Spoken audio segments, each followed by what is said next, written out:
안녕하세요. 이구동성 역사학교 분홍학사 9쌤 구혜영입니다. 오늘은 16번째로 민족 분열 통치에 대해서 공부하겠습니다. 유튜브 설명 더보기를 클릭하시면 연결되어 있는 드라이브에 들어갈 수 있습니다.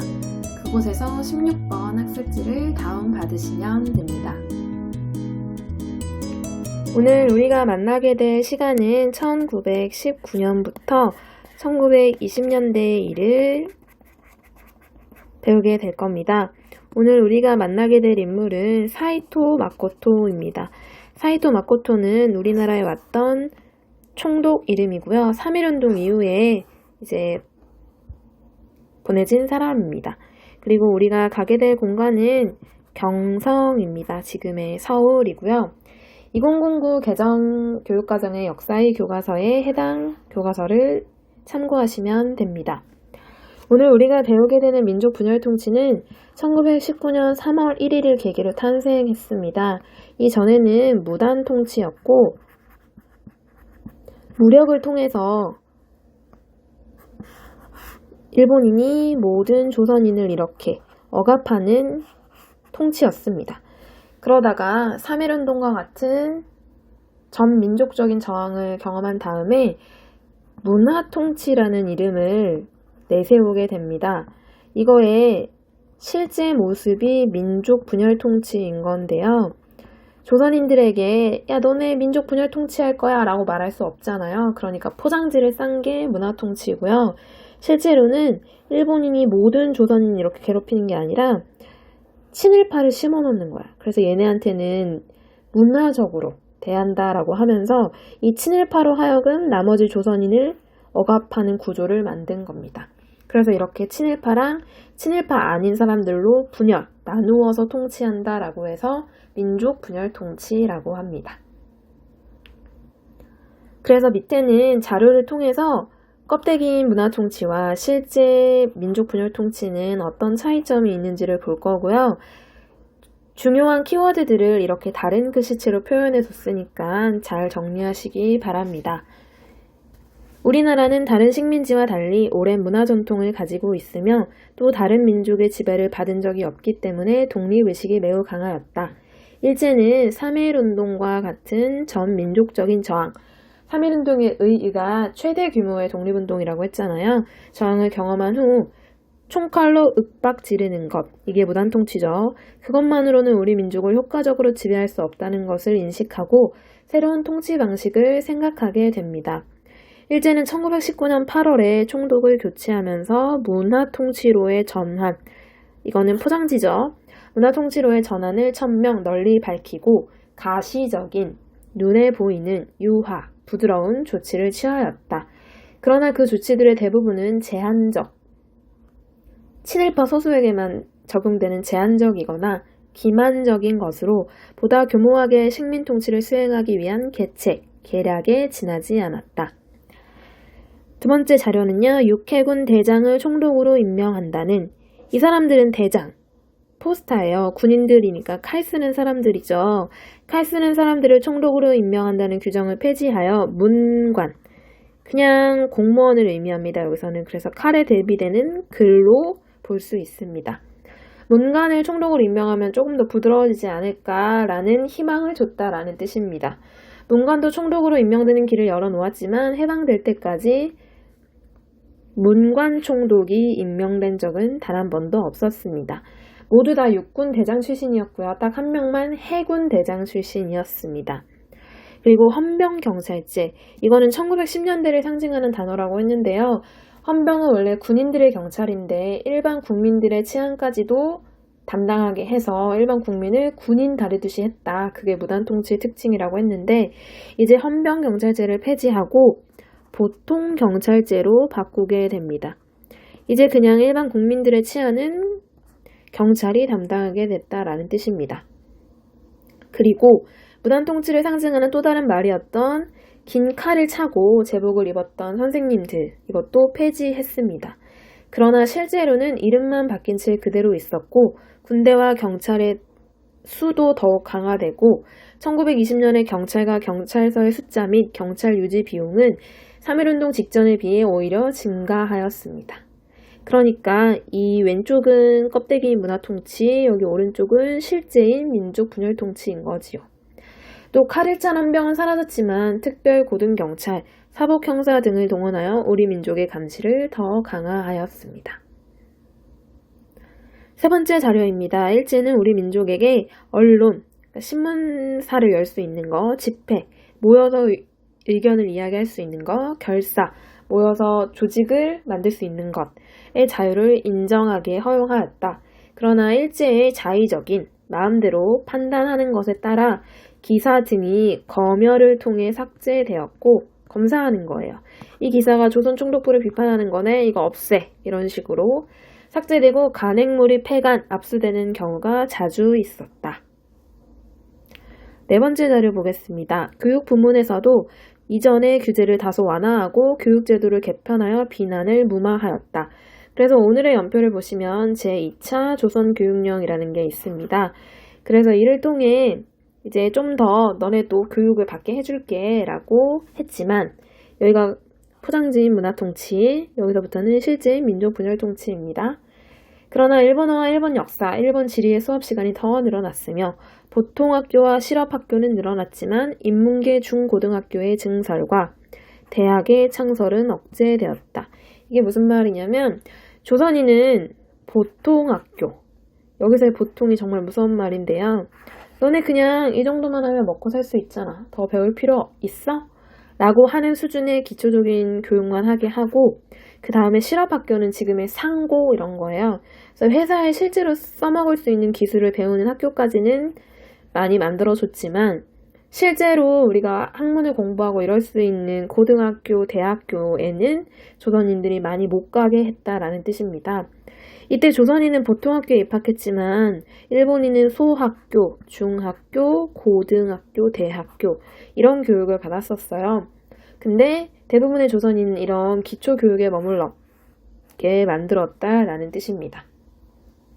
결국 문화통치 하에서 민족적이고 정치적인 교육은 억제되고 일제에 충실한 신민, 신화된 백성이란 뜻입니다. 단순한 기능인, 그러니까 상고, 공고 이런 데를 나와서 회사에 취업해서 계산하고 이런 실질적인 업무에 쓰일 수 있는 그런 기능인만 키우는 교육이 이루어졌다라는 뜻입니다. 다섯 번째 자료입니다. 일본에서 쌀 소비는 연간 약 6,500만 석이다. 쌀을 세는 단위예요. 일본 내 생산량은 약 5,800만 석을 넘지 못한다. 그러면 지금 700만 석이 부족하잖아요. 해마다 부족분을 다른 제국 반도 및 외국에 의지해야 한다. 일본 인구는 해마다 70만 명씩 늘어나고 국민 생활이 향상되면 1인당 소비량도 점차 늘어나게 될 것이므로 앞으로 쌀은 계속 모자랄 것이다. 따라서 지금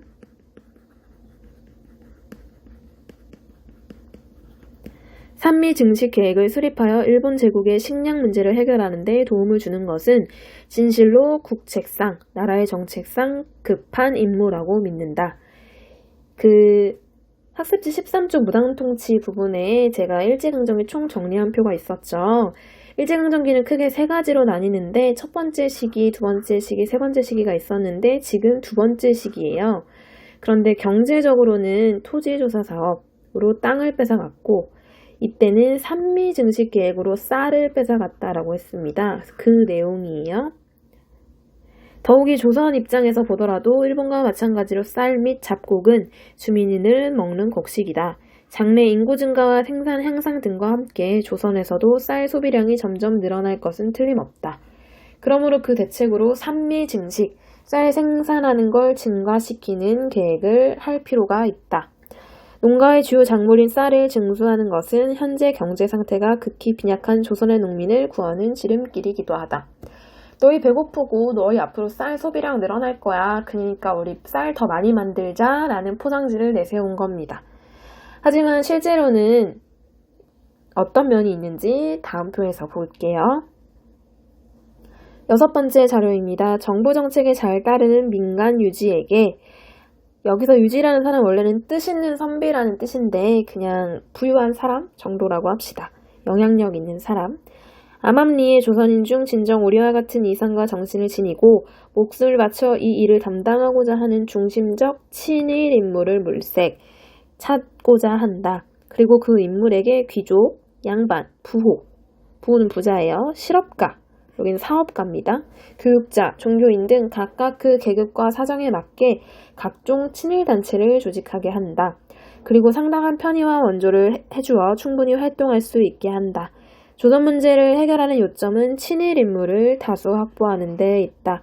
그러므로 이 기회에 정부 정책에 잘 따르는 민간 유지에게 상당한 편의와 연조를 제공해주고 수재교육, 영어로 하면 엘리트 교육입니다. 이름하여 이들을 양성하게 하는 것이 가장 필요하다. 말했죠. 무단통치는 모든 일본인이 모든 조선인을 괴롭히는 것. 민족분열통치는 일본인이 친일파를 키워서 얘네로 하여금 조선인을 괴롭히게 하는 것. 그래서 얘네를 키우는 게 목표다라는 내용이 6번째 자료입니다. 그럼 표 2번을 통해서 산미증식계획을 좀 더 자세히 보겠습니다. 산미증식계획은 1920년대에 실시되었는데 그 배경은 제1차 세계대전인 1914년부터 18년에 있었는데 이때 일본이 산업화가 진전되게 됩니다. 왜냐하면 유럽 안에서 공장이 돌아갈 수 없잖아요. 막 폭탄 떨어지니까.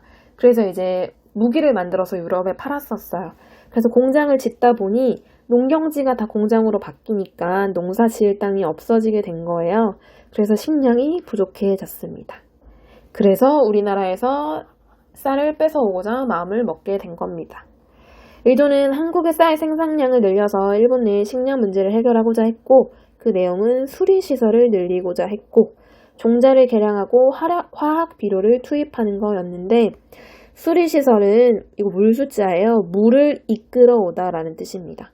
강이 이렇게 흐르고 있는데 내 논이 여기 있으면 여기까지 물을 끌어와야 되잖아요. 이런 게 수리시설입니다.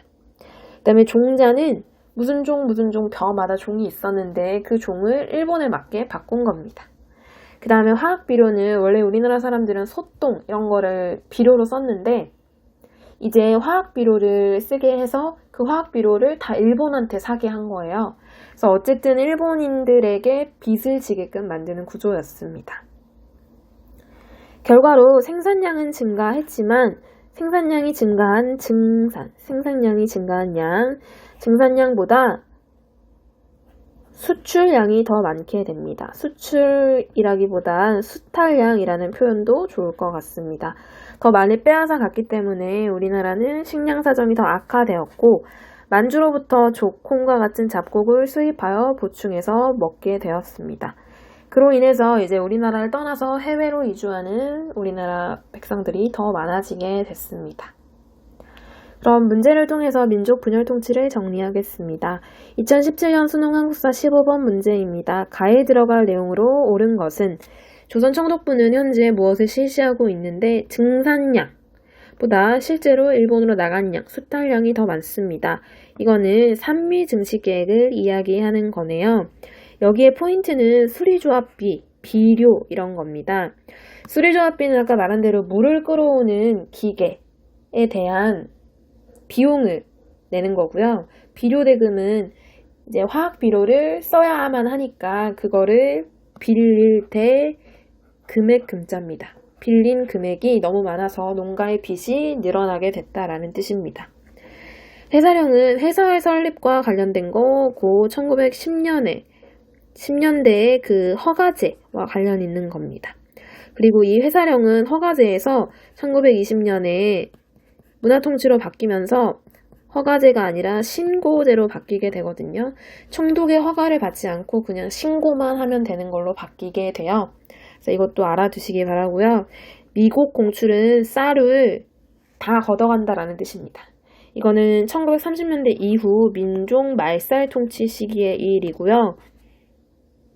국민징용령도 마찬가지로 민족 말살 통치 시기인데 국민들을 강제로 징집해 가는 겁니다. 군인으로. 그 다음에 물산장려운동은 1920년대에 있었던 민족운동인데요. 다음 시간에 배우도록 할 겁니다. 2번 문제입니다. 한국사 능력검정시험 고급 42회 40번이고요. 다음 대책이 발표된 이후 일제가 시행한 정책으로 옳은 것은 사이토 마코토만 봐도 1920년대 민족 분열 통치를 이야기하는 거구나 라는 걸 알아야 되는데 포인트를 보시면 친일 인물을 키우고 친일단체를 만들게 하고 나와 있죠. 그리고 농촌 지도와 관련해서는 면장을 그 회장에 추대하고 여기에 간사 및 여러 의원들을 두어 유지가 단체의 주도권을 잡게 한다. 이런 친일 인물이 주도권을 잡게 해서 그 지역을 장악하겠다라는 뜻입니다. 여기 나와 있는 국유이면은 국가 소유의 이렇게 숲을 같은 겁니다. 숲이랑 임야, 들판 같은 거예요. 그거를 이제 이 친일 단체에 주거나 이런 편의를 제공한다라는 뜻입니다. 정답은 2번입니다. 사회주의 운동을 탄압하기 위한 치안유지법이 마련된 게 1925년인데 안정된 질서를 유지해야 되니까 이런 법을 만든 거예요. 근데 실제로는 독립운동가를 탄압하기 위한 법이었고 이때쯤 우리나라에 사회주의 사상이 들어오기 시작했기 때문에 이들을 탄압하기 위해서 만든 법이었습니다. 1번은 조선태영령은 1910년대 일이고요. 토지조사령도 1910년대 일입니다. 헌병경찰제를 의미하는 건데요. 이것도 1910년대입니다. 그 다음에 총독의 허가를 받도록 한 건 1910년대고요. 만약에 신고를 받도록 했다라고 하면 1920년대겠지요. 오늘은 이렇게 해서 16번째로 민족 분열 통치에 대해서 배웠고요. 다음 시간에는 17번째로 1920년대 국내의 민족운동에 대해서 배우도록 하겠습니다. 다음 시간에 만나요. 안녕!